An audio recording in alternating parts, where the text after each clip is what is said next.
Alors Sylvie, une réaction tout d'abord après ce reportage, le voile comme accessoire de mode? Oui, moi je trouve que c'est vraiment une démarche intéressante, évidemment sur le plan artistique, mais aussi, on va dire, philosophique, parce qu'il y a deux façons de voir le voile, comme un instrument d'oppression lié à la religion, à combattre absolument, et puis on peut aussi le combattre en le détournant, en refaisant ce qu'il est finalement, comme elle dit, c'est-à-dire en le relativisant à un bout de tissu, un vêtement. Voilà. Alors justement, on va partir au Maroc, mais pour un autre sujet.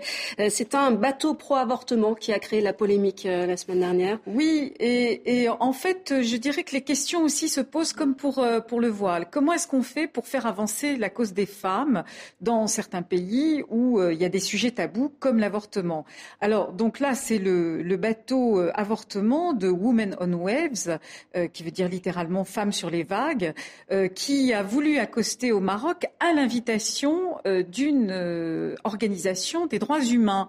Et donc, ils n'ont évidemment pas pu accoster. L'avortement est interdit et même tabou au Maroc.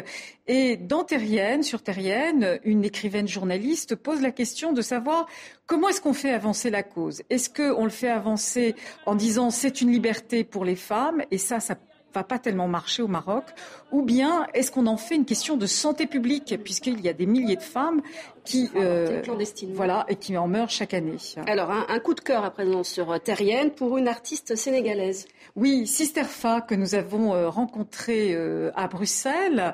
Et donc, c'est une chanteuse, une rappeuse du hip-hop. Et on avait vu qu'au Sénégal, avec le groupe Y en a marre, le hip-hop avait avait contribué à faire tomber le président Wade.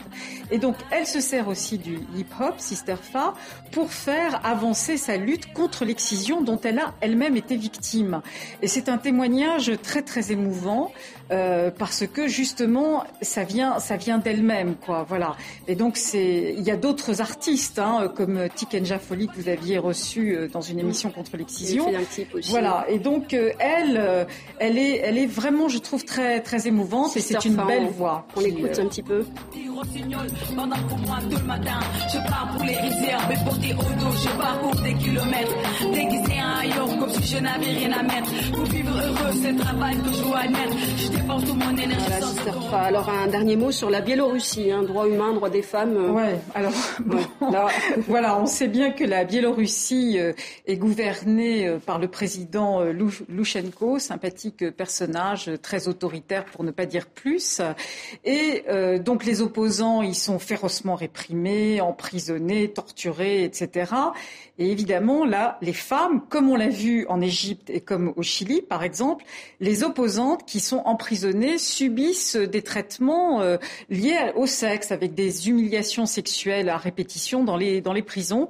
Et sur Terrienne, il y a deux femmes qui témoignent. Olga Karac, qui elle-même a été détenue à plusieurs reprises et qui dirige une fondation pour soutenir les prisonnières, et Marina Abramovic, qui, elle, se bat pour les femmes des détenus. Elle-même est la femme d'un opposant très célèbre en Biélorussie. À retrouver sur le site de Terrienne. Merci Sylvie.